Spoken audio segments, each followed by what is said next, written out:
So my wife's biggest complaint is that I treat my corn better than I do her. Our guest today runs a market-leading company that you've probably never heard of. But chances are that you consumed his product just this weekend. We chanced upon an opportunity when my friend ran a cinema chain and he was going to run out of popcorn. And we got into this business on a whim. That journey has brought us today to becoming the fourth largest grower of popcorn in the world.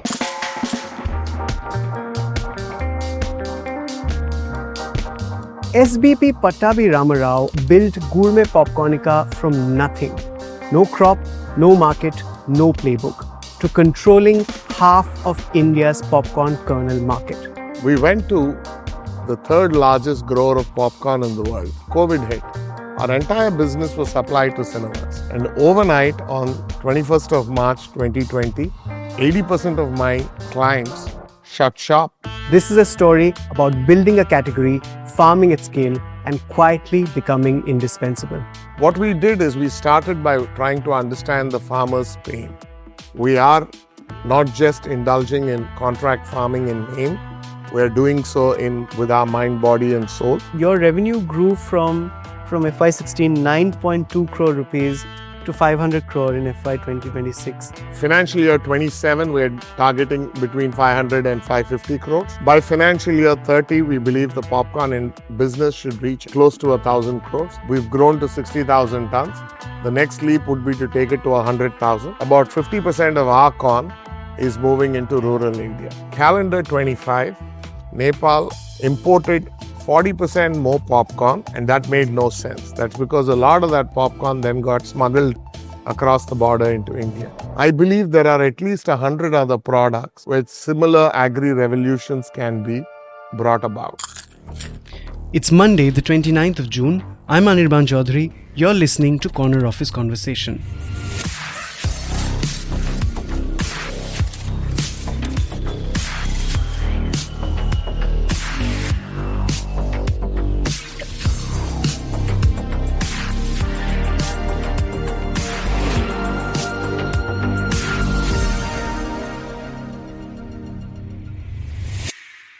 Hi Pattabi, very Hi, warm welcome to Anirban. the podcast. Thank you. It's a pleasure to be here. Absolutely, pleasure's ours. So, let's start with your journey. You started at the Taj, from there to Cookie Man, and from there to becoming the proverbial corn man. Tell me about the trajectory. So I'm a mechanical engineer, but when I graduated, my father gave me the best advice, the best advice at the age of 22 fell on deaf ears. He asked me to go back to the village and get into an honest business, an agri-manufacturing activity. And I said, Dad, I'm a city boy. What am I going to go do there? So the second option was to join the chairman's office at the Taj as an executive assistant. So I was really doing my best not to go back to the villages, not to get into agriculture when I came to Bombay. I worked here for 6 years, and then I chanced upon the Cookie Man business. They had one store, and they were giving away biscuits free because I didn't know what that meant. And after having eaten 10 cookies, I felt it necessary to talk to the person who was distributing it. Loved the business, and I took up a job there as the chief operating officer, became the Indian partner, and built the first cookie chain in the country. Also had the beautiful recognition that we were amongst the top 6 largest cookie stores in the world. Having done that, we chanced upon an opportunity when my friend ran a cinema chain and he was going to run out of popcorn. And we got into this business on a whim with very little knowledge, with just the base knowledge that people were importing popcorn from abroad and converting it into a ready-to-cook premix and selling it for double the price of corn. With just that much knowledge, we jumped headlong into this business. And we had this belief that we could grow popcorn in India. That belief, if I had to put a word onto it, was just providence. We didn't know that it could grow in our fields, but we believed that, hey, we can make this popcorn grow in India. And that journey has brought us today to becoming the fourth largest grower of popcorn in the world. 1 in 2 popcorn kernels consumed anywhere in India comes from our factories today. Fantastic. Okay. In some ways, the genesis of this story of Gourmet Popcornica is in the Preferred Popcorn USA licensing deal. Tell me what it was and how did it lead through to the breakthrough that made Gourmet Popcornica what is it? So when we started and we wanted to bring in popcorn and manufacture premix, we went to the third largest grower of popcorn in the world, Preferred Popcorn. We met with the founder, Norman Krug, and we sold him a story. And the story was that we said, hey, let's do an exclusive deal. We'll import your corn into India. We'll create premixes and get the best cinemas to buy it. And having done that, we'd like your assistance. Give us genetics. We'll grow popcorn in India. So Norman asked me. And before that, what used to happen? What was the popcorn industry like? Argentina, Brazil were the biggest sources of popcorn into India before we brought Preferred into the country. And that was higher quality, the Preferred Popcorn, obviously? Preferred was far better quality. The whole game in popcorn is how many liters of popcorn do you get for 1 kilo of corn. And the Argentinian and Brazilian corn give anywhere between 38 and 41 liters of popped popcorn for 1 kilo of corn. American starts at 42 and goes up to 48. Therefore, American popcorn is the best popcorn that you can get. What that simply means for a customer is for the same quantity of corn that you're popping, you get more packets of popcorn or more cones of popcorn. What it means for somebody eating is you're eating that much less. Though the cone looks full, because it's a higher expansion, it's lighter on the tummy and you don't eat as much because the kernels pop to a larger size. And most of the popcorn that we have today is this kind, right? The Indian market has grown from 70,000 tons 11 years ago to about 130,000 tons. And of that, only about 20,000 tons is still imported. The rest of it is being grown domestically. About 25,000 tons is low expansion, about 25 liters for 1 kilo. The rest of it is our expansion, which is all American quality. Got it. So now I made you digress. So let's go back to the license you have. So we went to Preferred and told him this story that, why don't you come with us? And we're not asking for a commitment. We took Preferred on a roadshow, introduced them to the senior managers in all the top multiplex chains in the country. And once they met them and understood that, yes, we could do a business, we then signed up an exclusive license arrangement, which we renewed a couple of years ago. The whole logic of the license was we would build a business using imported popcorn, get the multiplexes in, and then get a buy-in from them to help a project of creating Atmanirbharta in India's popcorn space. When was this? This was in 2016. 1 year after we launched, we started the journey of trying to grow popcorn in India. But that journey was not always smooth. To begin with, what happens when an engineer tries to get into agriculture, you don't respect the weather. We planted it in February 2016 in Andhra. So the corn that came out was shriveled because we harvested in the peak summer. And so the corn only came in at 28 liters for 1 kilo.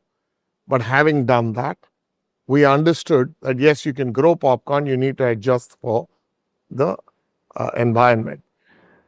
Preferred asked us, what gives you the confidence you can grow popcorn in India? Are you an agronomist? So I was honest. I told them that I come from an agricultural family. We've lived in the same village for 700 years. We understand agricultural relationships. I said, I'm an Andhra industrialist. And something tells me that this will grow in our soil. You can't lose. If you are able to grow it, you'll get a great business out of it. Otherwise, we'll keep importing Nebraskan popcorn to India. Based on that one premise, we got permission from the government, tested 12 acres. It came in at 28 liters. But instead of backing down, next year we did a research on 40 acres. But we planted at the right time. And the popcorn that came out was 42 liters. And in 2018, we harvested our first commercial crop of 850 acres. And having seen that it worked, we then upped it to 2,500, 5,000, 10,000. When 5,000 acres came out, COVID hit. Our entire business was supplied to cinemas. And overnight, on 21st of March 2020, 80% of my clients shut shop because they couldn't run their cinemas during COVID. We pivoted and moved our corn into the wholesale markets. If I had to put one reason for why our business developed, it's because we had the guts during one of the most challenging periods that the world faced, COVID-19. We took our acreage up from 5,000 acres at the start of COVID to 20,000 acres by the end of COVID, and continued to move our product into the wholesale market. No, but let me double click on this a little. What made you? So this was a huge pivot, right? And it was almost sort of foreseeing what would come post COVID and making that pivot just at the start. What made you do that? What were the challenges? What was there in your mind? So when we harvested 5,000 acres by March 2020. What we realized is, while it sounds like, hey, it's 5,000 acres with several million in India, but no, we're working with poor and marginal farmers. We're working with farmers whose average holding is 2 acres a farm. What we discovered is we were transforming lives. We did what made common sense. We gave our farmer all the seed which we had imported. We also gave all the inputs a farmer needs, whether it's fertilizer, pesticide, herbicide, micronutrients. We supplied all of it on credit to the farmer. Our farmers brought land and labor to the table. We financed everything else.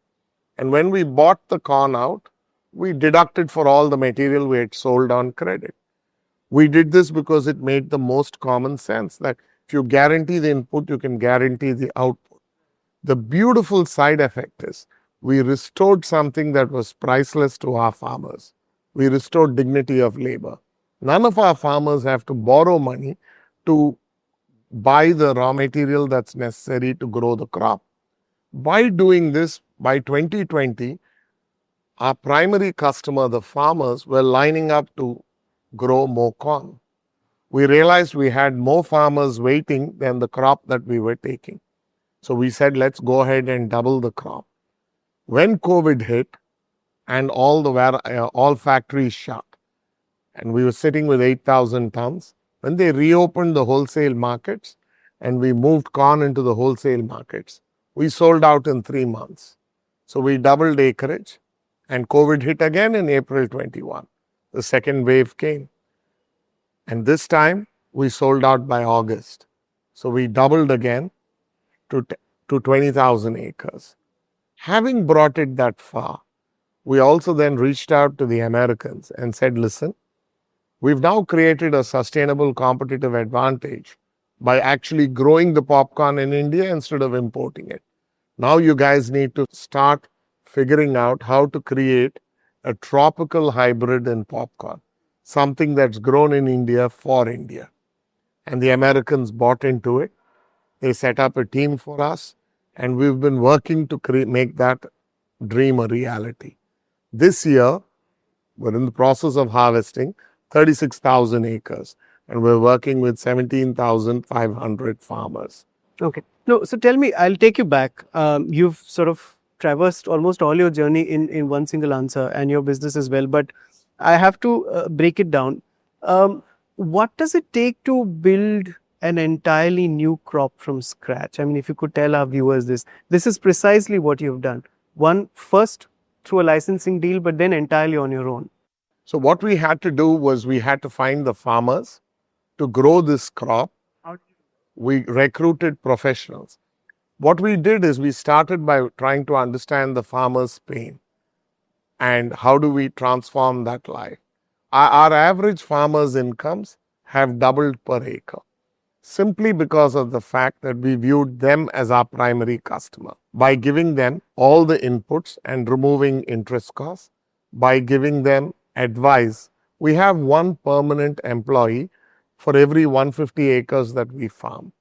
That employee is drawn from the farming community in the area that he is living in. By implementing this piece by piece, we stitched together a bunch of farmers. How big was that bunch? It was about 400. That was the first 840 acres. The 400 brought in 1,000. The 1,000 brought it to 5,000. But how do you pay these farmers when the business cycle hasn't even started? So banks are willing to finance today. That's how, okay. We buy all the inputs on credit with financing, and we sell it to the farmer on credit. Today, once we harvest the product, we clear most of our farmers before 30 days is up from the date of harvest. How you do that is you get the corn in.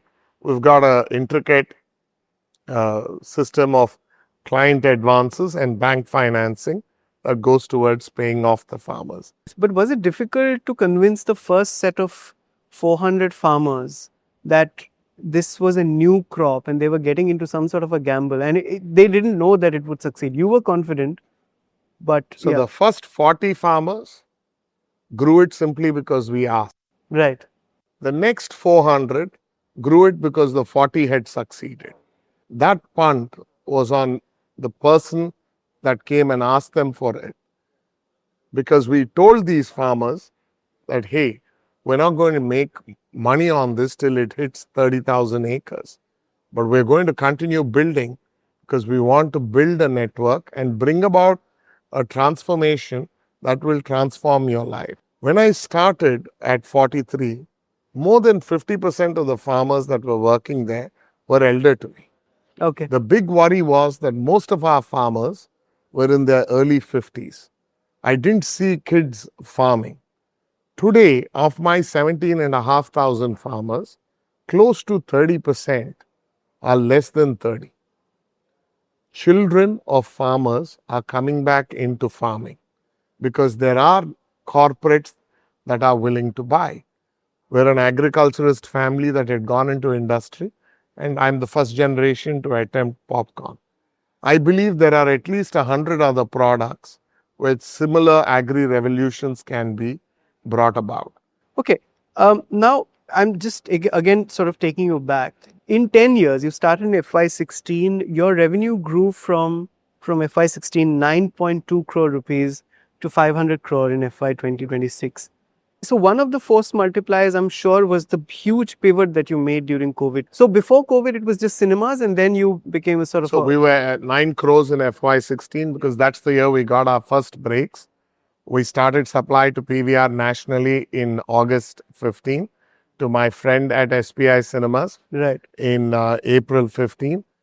Inox across South India in July 15. We didn't go national with Inox till April 16. So the first year was just setting up and starting 9 crores. When all the chains were taking from us, we were 22 crores for the next 2 years. When we started growing large quantities of corn, we went from 22 to 78 crores when COVID hit. But still cinemas, only cinemas? It was cinemas, 58 crores, 20 crores was supplied to institutional clients who were selling ready-to-cook popcorn Got it. and ready-to-eat popcorn. The next 4 years saw us grow from 78 crores to 300 plus. And the big reason for that jump was simply that we kept doubling acreage. I want to understand your cost structure. How cost intensive is this business? I mean, of course, not considering the initial cost structure that you would have. Now that you've scaled up to such an extent, what is the cost structure like and what are your efficiencies?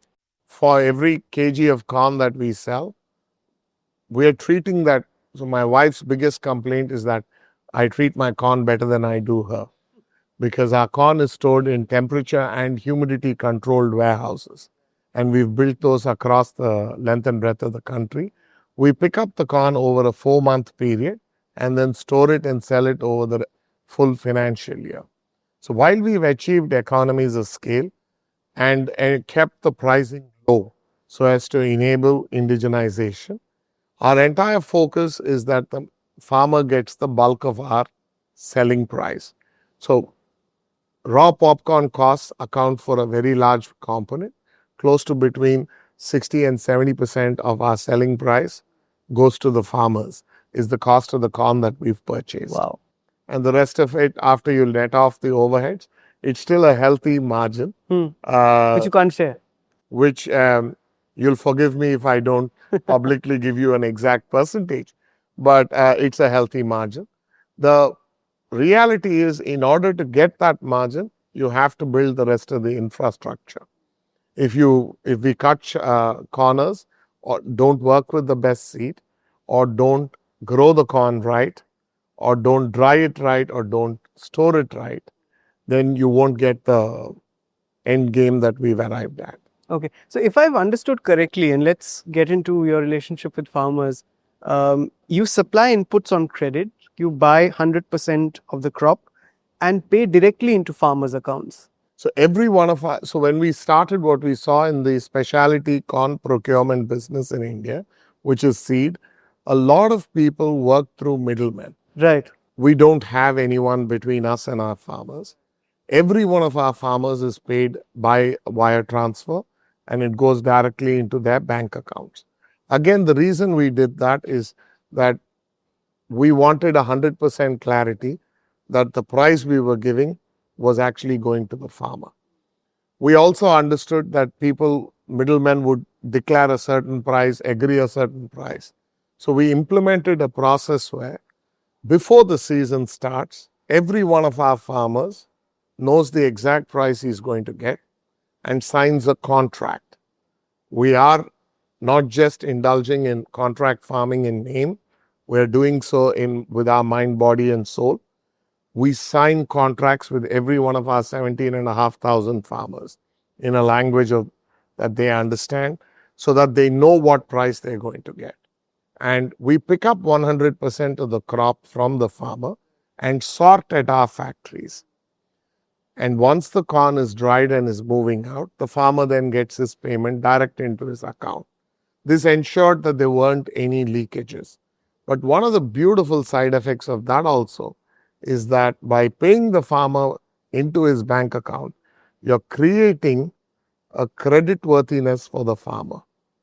He's now becoming recognized in the official banking world, and the farmers are becoming eligible for more credit.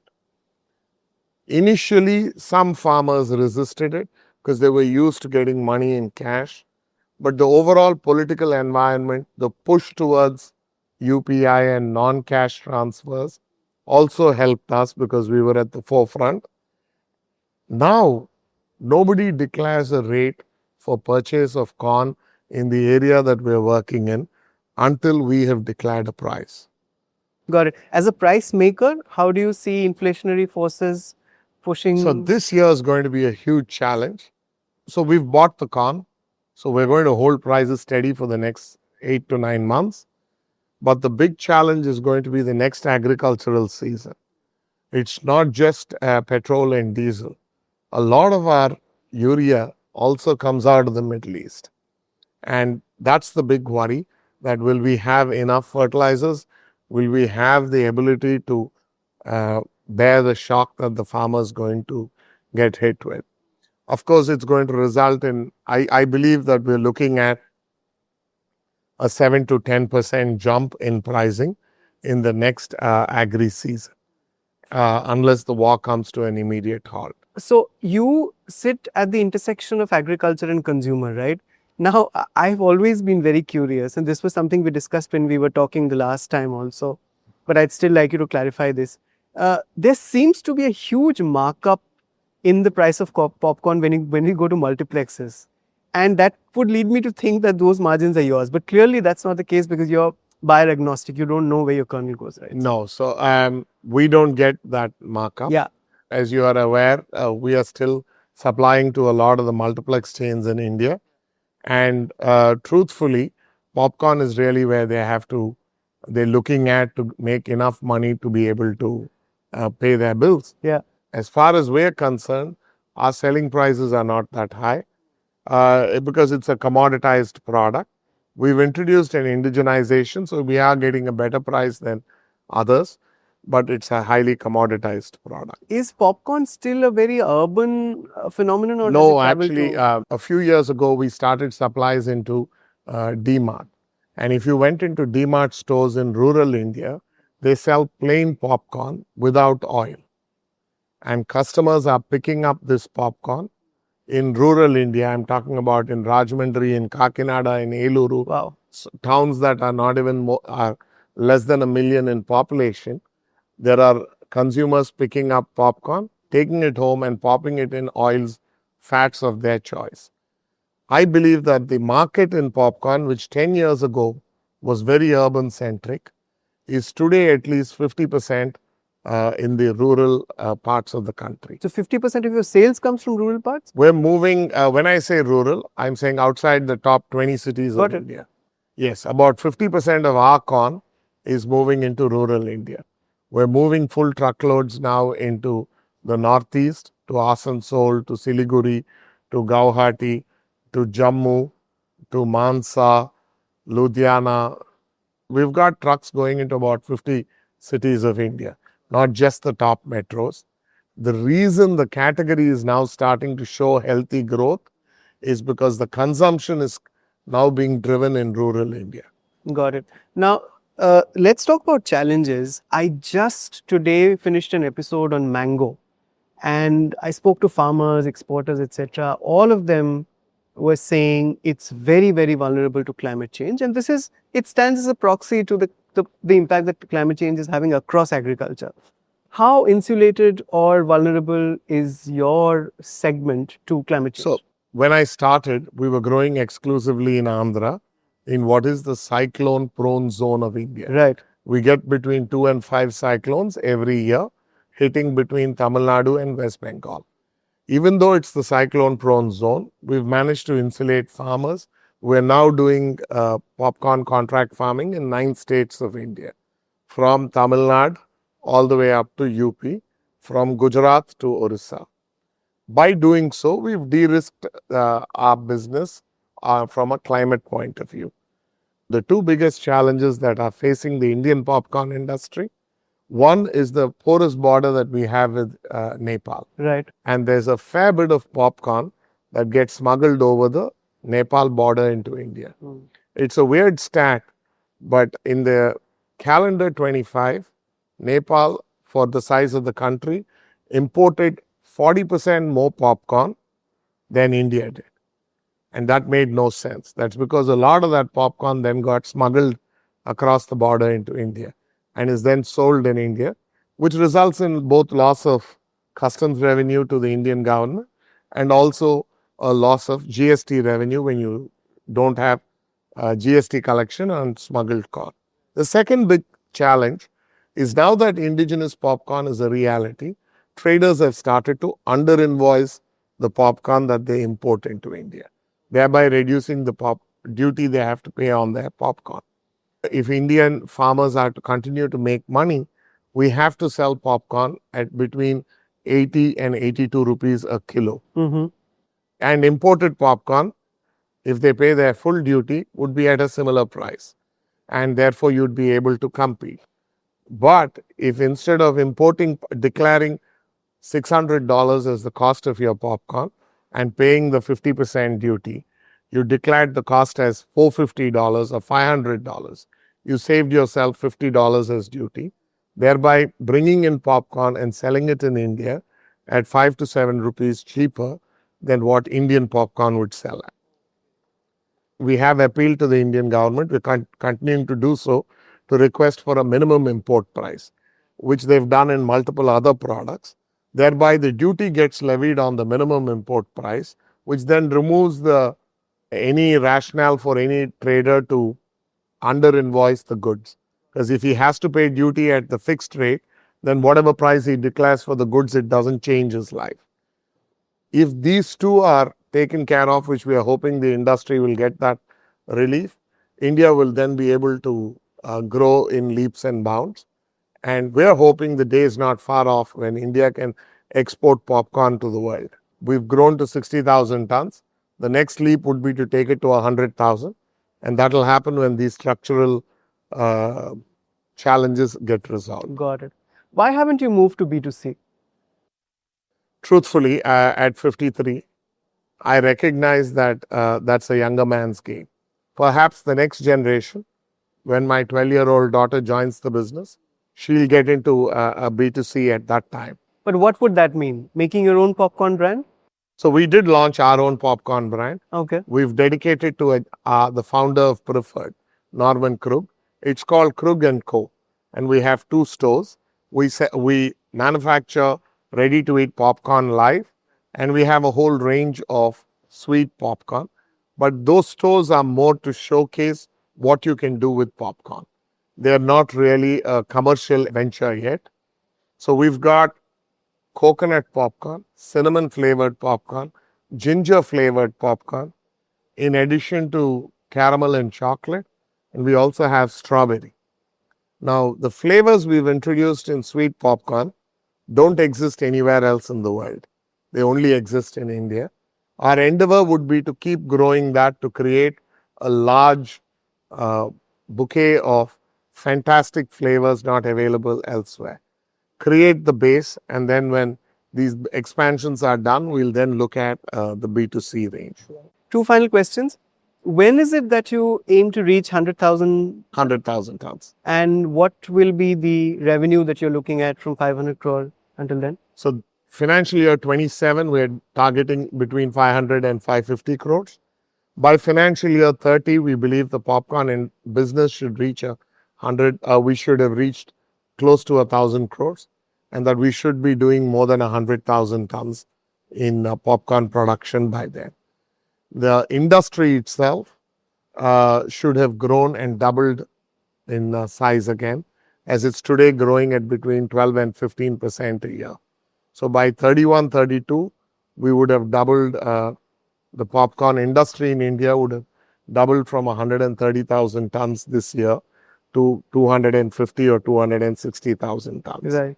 This is a question I should have asked you in the very beginning. Who's your competitor? So, not to sound arrogant, but we're the only organized popcorn company in an otherwise unorganized industry. We're the only company that's attempting to grow at scale. When you remove our cultivation, the next largest grower would be between 500 and 600 acres. There are at least 10 companies trying to grow popcorn in India, which are trying to copy our systems and processes. But the next largest seller would be a trader. There are at least 4 or 5 traders who are about 5% each in size compared to us. Right. So that's the 50%. That's the remaining 50% of the market. Okay. You've said that this model can be replicated on other crops. You mentioned oats. Is that the next frontier you are looking at?